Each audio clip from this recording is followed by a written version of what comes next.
los Estados Unidos es la gran potencia del mundo, por lo menos del mundo occidental. Los Estados Unidos es o tiene el ejército más grande del mundo y más poderoso del mundo.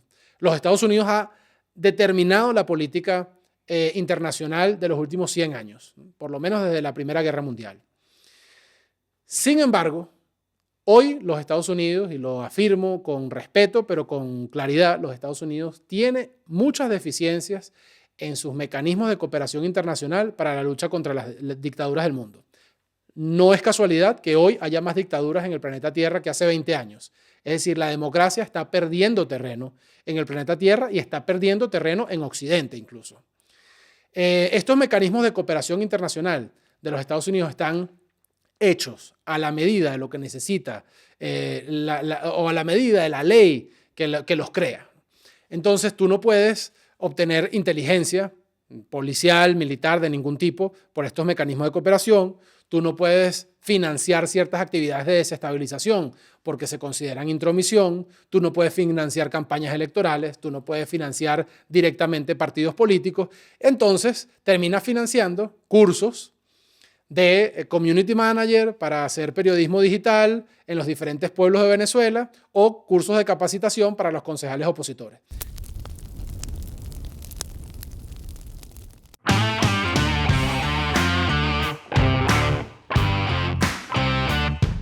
Bienvenidos a Gente Libre. Hoy tenemos una sesión interesante de tú y John porque vamos a hablar de la toma de posesión de Donald Trump, que es por estos días, precedida de una frustración muy importante que hemos vivido los venezolanos porque el 10 de enero no se juramentó Edmundo González, tampoco pudo ir al territorio nacional.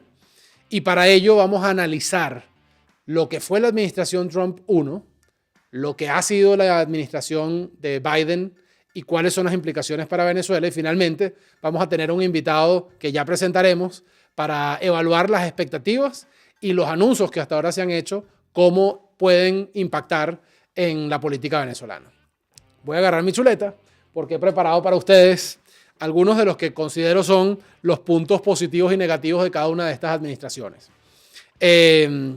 Lo primero, vamos a hablar de Donald J. Trump 1. Recordemos que esto no ocurrió en un contexto histórico nulo. Durante esta administración hubo la pandemia global que se llevó consigo, por cierto, gobiernos en España, en Europa toda, en Estados Unidos, en América Latina, y el gobierno interino de Juan Guaidó estuvo también marcado por esa pandemia global. Sin embargo, como hecho positivo de la administración Trump, hay que recordar que Venezuela tuvo un sitial de honor o de alguna manera tuvo una prioridad importante en la política exterior americana. La manifestación máxima de eso fue la designación de una autoridad única o de una autoridad especial de Elliot Abrams para lidiar con el tema venezolano. Eso le dio un carácter y una importancia al asunto en Washington, en donde posicionar en tema es muy difícil. Ustedes imagínense estar en la capital de Estados Unidos, en el centro de todos los acontecimientos y tratar de posicionar un tema. Todos los países del mundo intentan hacerlo, todas las compañías del mundo intentan hacerlo. Las agencias de lobby operan tanto en el Congreso como en las ONGs o en los think tanks, operan en la Casa Blanca. Cada uno de los senadores a su vez tiene, por ejemplo, una influencia. Cada uno de los representantes ante el Congreso tiene una influencia particular y todos estos intereses confluyen en una ciudad, Washington. Entre toda esa maraña, Venezuela logró hacerse un espacio importante y la administración Trump dio ese espacio. En segundo lugar, muy importante el trato que se le dio al gobierno interino y en particular a Juan Guaidó. Recordar la participación del presidente encargado, por ejemplo, en el discurso del Estado de la Unión, que es el gran evento político que se da todos los años en Washington, en donde el presidente de los Estados Unidos expresa ante el Congreso todo lo que ha sucedido en el año y justifica de alguna manera su acción y su administración. En esa oportunidad se recibió al presidente encargado de Venezuela y fue ovacionado por el Congreso total, en demostración del gran apoyo que tiene la causa entre los parlamentarios. Hubo un compromiso diplomático muy importante. 60 países en una coalición se pusieron de acuerdo, cosa que no es nada fácil, no es fácil ni en la ONU, se pusieron de acuerdo para reconocer un ensayo muy poco ortodoxo que fue el gobierno interino, en donde se reconoció que había un presidente legítimo, pero que no controlaba el territorio nacional y que no controlaba todos los bienes de la República. Sin embargo, tuvo implicaciones importantes, por ejemplo, para los juicios, más de 60 juicios que están en Estados Unidos y en otras jurisdicciones, y que tienen un profundo impacto en el futuro de Venezuela, porque se juegan allí más de 40.000 millones de dólares. Para esos juicios fue reconocida la administración de Guaidó. También diplomáticamente, por ejemplo, la embajada en Washington fue dada, la sede física fue dada al gobierno interino. También ocurrió en otros países y en otros tantos se impidió a los diplomáticos de Maduro que pudieran operar libremente en esas jurisdicciones. Es decir, hubo unas consecuencias jurídicas de este reconocimiento y creo que eso es algo muy importante. En tercer lugar, las sanciones financieras. Y quizás allí yo lo pongo en un territorio neutro para que seas tú el que nos está viendo quien evalúe si eso fue positivo o fue negativo. Las sanciones tenían un objeto. La estrategia de Donald Trump era asfixiar a Maduro para que tuviera que negociar su salida del poder.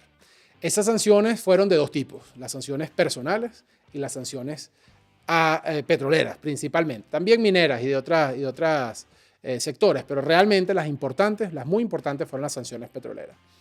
Las sanciones personales iban, como lo dice su nombre, a individualidades del chavismo que fueron sancionados precisamente por irregularidades como corrupción o como violaciones de derechos humanos. Eso les impidió mover cuentas afuera, en algunos casos fueron congelados los bienes de estas personas, y las sanciones financieras, así como las sanciones petroleras, afectaban ya la actividad de ciertas empresas del Estado. Aquí comenzamos lo que es realmente la estrategia, lo que fue la estrategia de Trump 1 para Venezuela, y fue la asfixia, por una parte, del sector petrolero venezolano y por otra parte, el aislamiento financiero para que no pudieran mover el dinero. Se le quitó Citgo, que es la joya de la corona en el exterior de la industria petrolera venezolana. Citgo, para que ustedes tengan una idea de qué estamos hablando y de la importancia que tiene hoy para Venezuela, Citgo hoy refina, después de 6 años de gestión de la oposición o del gobierno reconocido por Estados Unidos, Citgo hoy refina más petróleo de todo el petróleo que se produce en Venezuela, incluyendo las empresas mixtas y las empresas internacionales. Es decir, Citgo, bajo administración de la oposición, hoy refina más barriles de petróleo diario que toda la suma de lo que ha conseguido, de lo que tiene Venezuela interiormente y de las licencias que ha conseguido Maduro para que empresas internacionales funcionen en el país. En segundo lugar, también Colombia participó y le quitó algunas empresas venezolanas que estaban en esa jurisdicción, y Inglaterra, muy importantemente, congeló unos montos que resultaban de una disputa por oro del Banco Central de Venezuela. Eso sigue allí congelado, nadie lo ha podido tocar, está en el Banco de Inglaterra porque Inglaterra no reconoce la legitimidad de Maduro. Bueno, aspectos negativos de la administración Trump 1. Cojo mi chuleta nuevamente. La primera es importante porque es un tema político. Realmente no es un tema comunicacional, y es que se generó una expectativa del uso de la fuerza.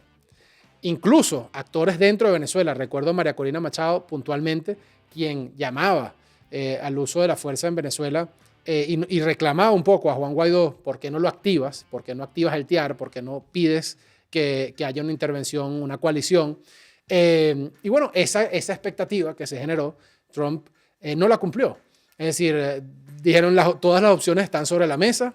Recuerdan ustedes seguramente el episodio de Bolton, que era el asesor de Trump de seguridad en la Casa Blanca, con una carpeta que por fuera se decía algo así como 5.000 tropas para Venezuela y tal, y eso lo reseñaron los medios, creo yo, obviamente una estrategia comunicacional de la Casa Blanca para meter presión a Maduro. Pero bueno, esa expectativa que se generó tanto en la comunidad internacional como dentro de Venezuela no fue cumplida. Y creo que eso afectó la credibilidad de todo el proceso, y por eso lo meto dentro de las negativas de Trump 1. Un segundo aspecto importante de la administración de Trump 1 fue precisamente la pandemia global de COVID. Y yo me sorprendo porque cuando se hacen análisis sobre esa época, realmente poco se considera este factor que quizás fue el más importante. Venía una inercia de marchas, de protestas, de presión de calle contra Maduro en Venezuela, y de pronto irrumpe el COVID. Y obviamente con el pánico que generó los primeros meses del COVID, no se sabía realmente las causas ni cómo se transmitía, etcétera. Con el pánico que generó no podía haber manifestaciones.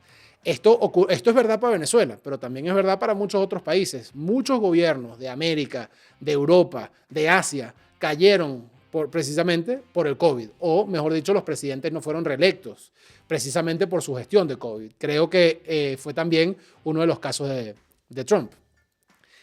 Otro tema que me parece importante destacar es el diálogo. Ustedes recordarán que en Venezuela, cada vez que hay una crisis, cada vez que el régimen de Maduro se siente contra las cuerdas, decide ir a un diálogo. Y es, tú sabes, la fórmula políticamente correcta para salirse del problema. Porque cuando hay más presión de calle, cuando hay más crisis institucional, cuando hay más crisis de legitimidad, siempre encuentra unos aliados, estos buenistas del mundo, que todo lo resuelven por el diálogo. Yo no sé si vamos por el 10, el 12, no sé cuál es el número de diálogos que vamos. Por cierto, esta semana nuevamente se anuncia voluntad de diálogo, se escuchan mandatarios, personas relevantes de la comunidad internacional, llaman el Papa, que siempre, por cierto, llama al diálogo, creo yo desatinadamente. Se escuchan nuevamente voces de diálogo. Durante la primera administración Trump empezó esta primera movida, primero con Noruega, ¿se acuerdan que era un diálogo en Noruega? Después eso se fue mudando a islas del Caribe y a otras locaciones hasta que paró en México. Creo que eso es un aspecto muy negativo, porque el diálogo se inicia no cuando Maduro tiene la mayor presión, sino una vez que ya ha pasado lo del 30 de abril, que fue la intentona de sacar a Maduro por el uso de la fuerza legítima. También ha pasado ya los eventos de Cúcuta, el concierto de Cúcuta, ha pasado ya ciertas diferencias entre la oposición. Cuando la posición de Guaidó está más debilitada, entonces van al diálogo. Por supuesto, Maduro, que se ve ganando porque ve que está espichándose el proceso, no tiene ninguna voluntad de dialogar su salida del poder. Más bien utiliza el diálogo para terminar de espichar el proceso y para conseguir una estabilidad mientras logra cambiar el escenario internacional, que en efecto cambió, porque en ese momento la mayoría de los gobiernos de la región eran gobiernos de centro derecha y de derecha, y después del COVID eso pasó a ser exactamente lo contrario. Casi toda la región pasó a ser gobiernos de izquierda. Para sorpresa de Maduro, gobiernos de izquierda no aliados a su dictadura. Él pensó que estos gobiernos iban a ser como con Chávez, pero realmente no hubo tal solidaridad. Finalmente, quiero hablar de los mecanismos de apoyo. Esto es algo que el venezolano poco conoce, y son los mecanismos de apoyo de los Estados Unidos para luchar contra dictaduras. Los Estados Unidos es la gran potencia del mundo, por lo menos del mundo occidental. Los Estados Unidos es o tiene el ejército más grande del mundo y más poderoso del mundo. Los Estados Unidos ha determinado la política internacional de los últimos 100 años, por lo menos desde la Primera Guerra Mundial. Sin embargo, hoy los Estados Unidos, y lo afirmo con respeto pero con claridad, los Estados Unidos tiene muchas deficiencias en sus mecanismos de cooperación internacional para la lucha contra las dictaduras del mundo. No es casualidad que hoy haya más dictaduras en el planeta Tierra que hace 20 años. Es decir, la democracia está perdiendo terreno en el planeta Tierra y está perdiendo terreno en Occidente incluso. Estos mecanismos de cooperación internacional de los Estados Unidos están hechos a la medida de lo que necesita o a la medida de la ley que los crea. Entonces tú no puedes obtener inteligencia policial, militar, de ningún tipo por estos mecanismos de cooperación. Tú no puedes financiar ciertas actividades de desestabilización porque se consideran intromisión. Tú no puedes financiar campañas electorales. Tú no puedes financiar directamente partidos políticos. Entonces terminas financiando cursos de community manager para hacer periodismo digital en los diferentes pueblos de Venezuela o cursos de capacitación para los concejales opositores. ¿Esto es importante? Sí, sin duda. ¿Hay cosas que son valiosas? Sí, por ejemplo, el mantenimiento de unos medios de comunicación libres que se financian, que se apoyan, etcétera, a través de estos mecanismos, pero no son mecanismos aptos para sacar dictaduras. Y yo creo que ese mecanismo y esa fe en los mecanismos americanos para sacar dictaduras está francamente en colapso, o por lo menos en conflicto, y creo que se está viendo en la evolución de las dictaduras en todos los continentes de la Tierra. Hablemos ahora de Biden y la administración Biden, lo que implicó para el proceso democrático venezolano. Personalmente, soy más crítico que favorable a esta administración y les voy a explicar por qué. Pero creo que hay que empezar siempre haciendo un noble reconocimiento a que la política americana hacia Venezuela ha sido firme, incluso durante Biden, en defensa de la democracia. Creo que en algunos casos por mecanismos no adecuados. Lo primero es que Biden logró algo muy importante: la realización de primarias en la oposición y la realización de elecciones que finalmente terminó ganando Edmundo González Urrutia. Y quiero corregirme porque dije Biden logró. Yo creo que Biden apoyó, porque el logro ha sido realmente de las fuerzas políticas venezolanas, notablemente de María Corina Machado, notablemente de la plataforma unitaria, que lograron un consenso para realizar estas elecciones, pese a todas las adversidades y todas las amenazas. Yo recuerdo, a pocos días antes de la primaria, quizá una semana o pocos días así, antes de la primaria, que los directores de eso que había sido como un centro, como un Consejo Nacional Electoral que iba a realizar la primaria, esos directores fueron directamente amenazados y algunos de ellos se plantearon el retirarse del proceso porque no podían enfrentar las consecuencias que le venían por organizar esto al margen del Consejo Nacional Electoral. Sin embargo, estos rectores tomaron la decisión firme de continuar y de seguir adelante, y sé que parte de la intervención del gobierno americano fue protegerlos a ellos para que tuviesen la valentía de llevar a cabo el proceso. Entonces, Biden tuvo sus luminosidades. Creo que fue hábil en el mantenimiento de la unidad opositora en un contexto muy difícil, porque había diferentes visiones. Unos querían ir a primaria, otros no. De hecho, recordarán que uno de los candidatos de la primaria, Prosperi, 3-4 días antes, se salió de la primaria y pocos días después estaba apoyando a Maduro. Entonces, es muy difícil mantener la unidad cuando tienes un montón de alacranes y cuando tienes una cantidad de personas con visiones distintas que no necesariamente están allí para el bien del proceso. Yo creo que Biden fue hábil en coadyuvar para que la unidad opositora se mantuviera, y eso como venezolano lo agradezco. También hubo algo interesante. La región que se encontró Biden no era la región que tenía Trump. Trump, como hemos dicho antes, tenía casi todos los países aliados en contra de Maduro y de tendencia de centro-derecha o de derecha. La región que se encuentra Biden es una región de izquierda completamente. Y creo que hábilmente la Casa Blanca logra traerse a Colombia, traerse a Brasil. Chile, por su parte, tiene una participación muy importante. Todos estos presidentes de izquierda, por cierto, tanto Petro como Lula, grandes aliados de Chávez en el pasado, logra la Casa Blanca de alguna manera hacer una alianza con estos presidentes para que metan presión, una presión sí más suave, un soft power, pero para que metan presión para que las elecciones se materialicen.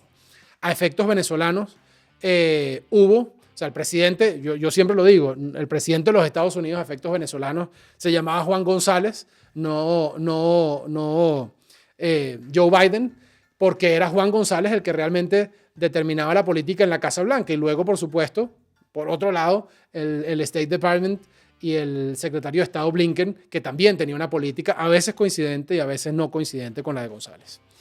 Sin embargo, y vuelvo a mi chuleta, hay que decirlo con honestidad, y yo creo que poca gente de la oposición venezolana se atrevería a hacer esto que va a hacer hoy, y es criticar abiertamente las medidas de la administración americana y cómo han cometido errores también. Aún con buenas intenciones, han cometido errores con Venezuela. Y creo que la administración Biden erró en debilitar a la oposición, estableciendo un diálogo directo con Jorge Rodríguez. Recordarán que la primera aproximación de la administración Biden y Jorge Rodríguez en Caracas, creo que también Maduro, no recuerdo ahora si en ese primer viaje vieron a Maduro, pero se hizo totalmente a la espalda de la oposición. Se le avisó a la oposición en la mañana del día en que iba a ocurrir el evento. Eso, por supuesto, hace que Maduro se sienta totalmente confiado porque, bueno, ya yo tengo canal directo con estos tipos, ya la oposición me sabe, acá sabe, y yo puedo continuar, en mi diálogo directo. Por otra parte, creo que se le bajó el nivel diplomático al tema venezolano, así como habíamos dicho que Trump había puesto a Elliot Abrams para meterle gasolina y para darle prioridad, para darle preeminencia al tema venezolano dentro de todos esos intereses que coinciden en Washington. En el caso de Biden no fue así. caso de Biden, Venezuela se fue para la cola y tuvo exactamente el trato oficial dentro del Departamento de Estado. Se le dio el nivel de trato que se le da a cualquier otro país latinoamericano. Sí, por supuesto, con mucha... debo decir que esos funcionarios, con algunos de ellos tuve trato, muy profesionales, muy comprometidos, con total intención de sacar a Maduro, con total intención de ayudar a la libertad de Venezuela, pero el nivel y el grado de importancia dentro del Congreso, dentro de las secretarías, distintas secretarías y departamentos que conforman el gobierno americano, no fue igual. Entonces, yo no sé si eso se debe, en parte, a el abordaje ideológico que el propio Juan González tenía del problema venezolano. Y digo el abordaje porque no creo que Juan González haya sido chavista, ni creo que haya estado comprometido con el chavismo. Pero sí creo que tenía una naivete o una ingenuidad al momento de abordar con esta gente. Y esto, a lo largo de 20 años de carrera, quiero decir que lo he visto 20 veces. Llega un nuevo gobierno y piensa que ellos sí van a negociar con Maduro porque los anteriores lo hicieron mal. Y lo que no se están dando cuenta es que Maduro está muy acostumbrado a utilizar esos 2 años de nuevos gobiernos para marear, para ganar tiempo, para estirar su cuerda, y cuando el nuevo gobierno se viene a dar cuenta de que los están timando, ya han pasado 2 o 3 años de la administración y en un año cambian. Esa es la historia lamentable no solamente de muchos de los gobiernos americanos, sino también lo he visto en España muchísimo, lo he visto en América Latina, nuevos presidentes que llegan y dicen, no, yo sí voy a hacer que Maduro se siente y nosotros sí vamos a hacer una coalición que obligue a Maduro a sentarse y a entregar. No existe, porque you need two for tango, dicen los gringos. Tú necesitas 2 para bailar tango. Y Maduro nunca ha estado en disposición de salir del poder. Finalmente, lo peor que creo que ha hecho la administración Biden tiene que ver con las licencias petroleras. Porque parte del hecho incierto o falso de que la pobreza venezolana es una causa o una consecuencia, mejor dicho, de las sanciones petroleras. Yo quiero recordarles a todos ustedes lo que era el año 2015, 2016, las colas de 3, de 4, de 5 horas para comprar 2 paquetes de harina pan y un pote de margarina. Lo que era el bachaqueo en Venezuela, el hambre y la escasez que se pasó en esos años, digamos, del 15 al 18, 19, mucho antes de las sanciones. Entonces, el discurso de que las sanciones ha empobrecido, hambreado, desnutrido al pueblo de Venezuela, es un discurso de memoria corta, porque el hambre, la desnutrición y la miseria son previas a las sanciones y son una consecuencia de la corrupción, del latrocinio, de la violación de derechos humanos y el delirio de Nicolás Maduro, que no supo conducir la economía y que empobreció a los venezolanos a un punto nunca antes visto en su historia. Entonces, llega Joe Biden y decide, voy a darle licencias petroleras a Chevron para que amplíe sus operaciones en Venezuela. ¿Qué causa esto? Esto causa una caja chica para Nicolás Maduro, que es hoy el Banco Central de Maduro, es esa licencia de Chevron, prácticamente, porque es de allí desde donde obtiene los recursos con el que ha logrado sobrevivir en los últimos años. Y esa licencia Chevron fue otorgada por Biden. Fue un cambio importante de la política americana y yo creo que un cambio muy desafortunado. Asimismo, se otorgaron licencias a otras empresas como Repsol, de aquí de España. Ustedes saben que estoy en Madrid, vivo exiliado aquí. Se dieron las licencias a otras empresas europeas, además de Repsol. Y de alguna manera se le aflojó la cuerda a Maduro para que tuviera un margen. Entiendo que como consecuencia de esa negociación directa que se estableció entre Washington y Maduro. Por último, hablo de Citgo. Habíamos dicho que Citgo es la empresa que hoy produce más, o mejor dicho, refina más barriles de petróleo que toda la industria petrolera en Venezuela, incluyendo las empresas mixtas internacionales. Pues Citgo está siendo atacada por acreedores de la época de Maduro y de Chávez, sobre todo, que han atacado judicialmente la empresa para cobrarse las acreencias resultantes de las expropiaciones de Chávez. Es decir, Chávez expropió, estas grandes corporaciones, que no son tontas, han ido a tribunales internacionales y sobre todo a tribunales arbitrales para reclamar los daños y perjuicios ocasionados por estas expropiaciones, y como Venezuela no tiene nada, o prácticamente nada, lo que le queda es Citgo y poco más en el mundo, ¿en dónde se han ido a cobrar estos acreedores? A Citgo. Entonces, aunque la empresa funciona muy bien, porque como les digo, está prácticamente al 100% de su capacidad, aunque la empresa funciona muy bien, todas esas deudas del país están cayendo sobre la empresa. Es decir, es como que al dueño de un apartamento, de un edificio de 20 pisos residencial, le cobren todo el condominio de la torre completa. Eso es lo que está pasando con Citgo. En ese contexto, Biden rompió la protección a Citgo y le permitió a un juez federal que continuara un proceso para subastar la empresa de los venezolanos. En ese proceso estamos, pero creo que ha sido una desafortunada medida del gobierno de Joe Biden. Bueno, señores, yo no sé cómo funcionará esto. Este es mi segundo capítulo. Yo no sé si esto ha sido larguísimo. No sé si los he aburrido. Espero no. Espero que la información que hemos dado hasta ahora les sea de utilidad. Pero hasta aquí esta primera sección. En la segunda sección vamos a tener un invitado. Entonces ya no para hablar de pasado, sino para hablar de presente y de futuro, para entender qué podemos esperar de un Donald Trump 2, qué podemos esperar del nuevo gobierno que ya se ha anunciado, del nuevo secretario de Estado, del subsecretario, de los nuevos asesores en la Casa Blanca que ya se conocen. Y nos vemos enseguida.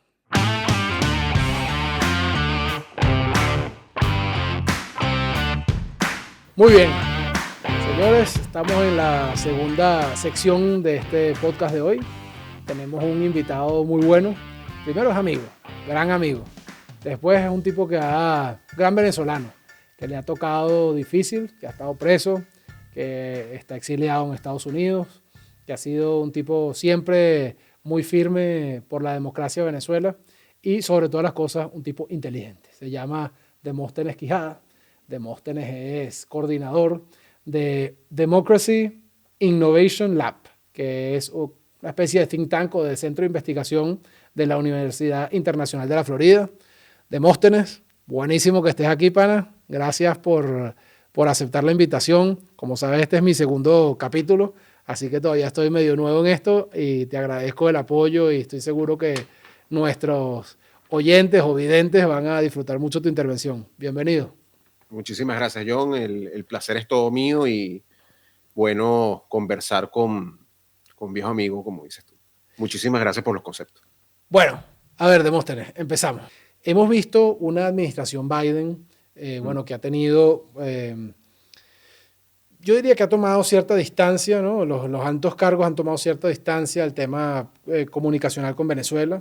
Tuvimos a Juan González, buena parte de la administración Biden, que no era precisamente un tipo muy simpático, muy cercano a la oposición venezolana. Hay un cambio de nombres. ¿Qué quieren decir esos nombres para Venezuela? ¿Qué esperar? O sea, Marco Rubio, ¿se puede esperar algo de él o va a cambiar? O el poder, eso de que el poder modera va a operar, ¿cuál es tu expectativa?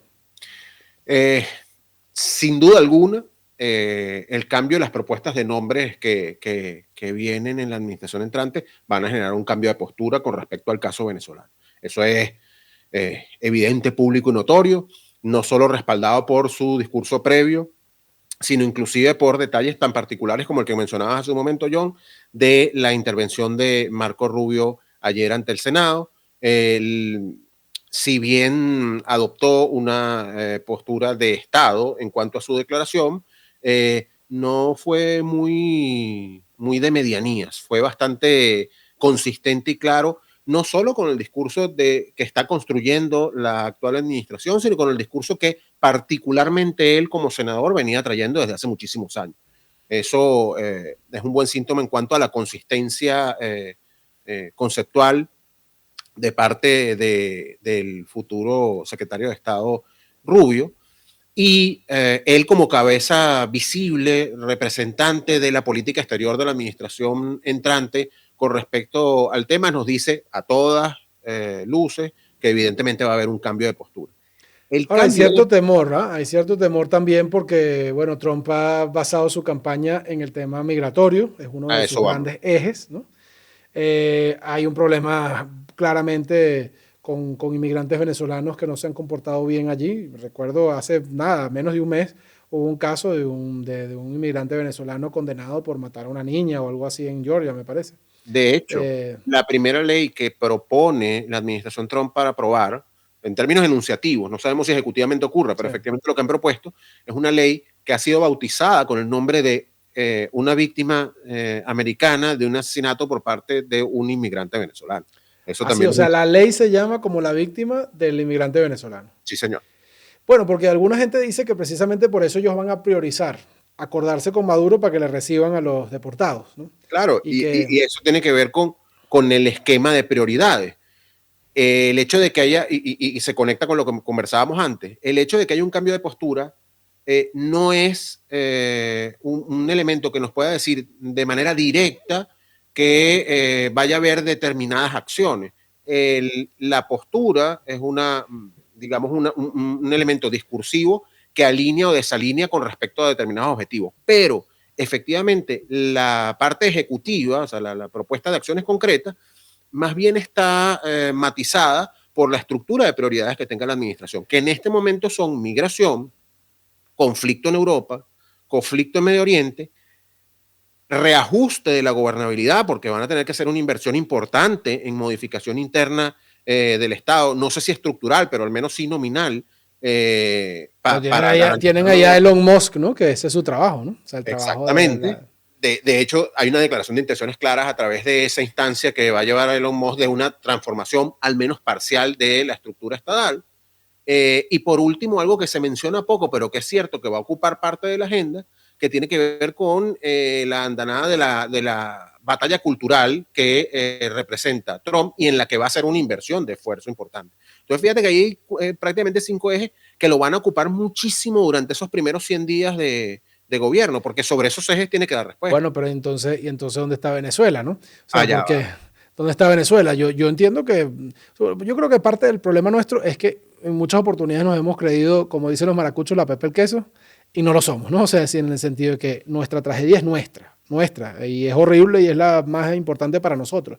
Pero bueno, para los ucranianos, pues su guerra con Rusia es más importante y para muchos americanos su conflicto con China podrá ser más importante, para otros el problema de Israel con Palestina es más importante, es decir, cada uno, por supuesto, cada quien arrima la sardina para su brasa, ¿no?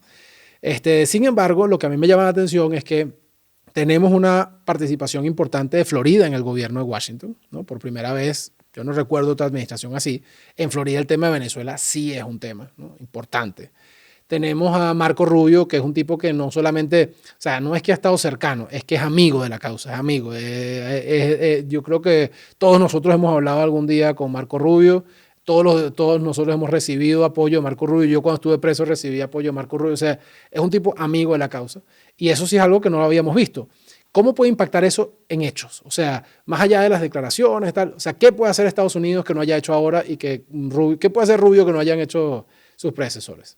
Correcto. Ahí, con todo ese marco que describes, John, tenemos una de dos cosas indispensables para que eso ocurra, que es que haya disposición con respecto a combatir a la dictadura en Venezuela como lo que es, como una dictadura establecida por una organización criminal.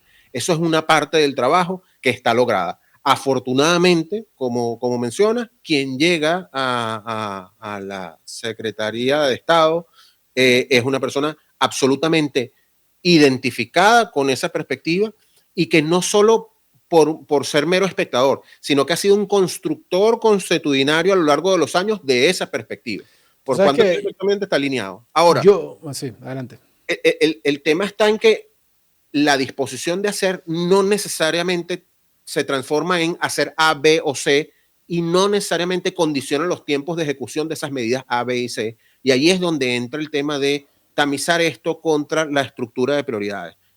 Y aquí viene la clave. El mayor trabajo de la oposición venezolana en este momento tiene que estar destinado a un trabajo de mercadeo político dentro de la estructura de la actual administración de Estados Unidos. Es decir, lograr hacer coincidir la necesidad de salir de la dictadura de Nicolás Maduro dentro del esquema de prioridades de la administración Trump, tanto como lo es dentro del esquema de prioridades de la oposición. Bueno, Demóstenes, muchas gracias. Era Demóstenes Quijada, quien es ingeniero de la UCAP, venezolano, y está coordinando el Democracy Innovation Lab de la Universidad Internacional de la Florida. Además, aquí el reconocimiento, Demóstenes ha sido un gran venezolano, le tocó cárcel política, le tocó salir corriendo como a muchos de nosotros, escondido y huyendo de la dictadura, así que para mí un gran placer tenerte por aquí. Un abrazo grande. El placer es todo mío y un honor. Siempre a tu orden y cuando quieras hablamos. Seguro, hermano. Bueno, señores, hasta aquí el programa. Hemos visto las cosas buenas y las cosas malas de la administración Trump 1, de la administración de Biden. Creo que va a haber un cambio significativo. Como les dije, Biden se va con la palma de oro de haber producido una primaria o de haber coadyuvado, haber generado la presión necesaria para que la oposición pudiera hacer una primaria exitosa, para que pudiera haber unas elecciones y se pudiera demostrar el triunfo de la oposición en esas elecciones. No es poca cosa, pero también se va con una serie de cuestionamientos. La licencia Chevron que hoy le está dando la liquidez a Maduro, liberar a los narcosobrinos, liberar a Alex Saab, la baja atención diplomática que recibió con relación a su predecesor, el caso venezolano. Es decir, tenemos algunas cosas que decir. Viene Donald J. Trump nuevamente. A mí no me queda sino decirle a las personas que están entrando a esta nueva administración que el caso venezolano es un tema humano, que es un tema de valores, que más allá de la coyuntura y los intereses económicos, Estados Unidos y los venezolanos democráticos compartimos una visión del mundo y tenemos que pelear por esa visión que está hoy siendo atacada por otros modelos que se están imponiendo. Muchas gracias a todos ustedes y hasta la próxima.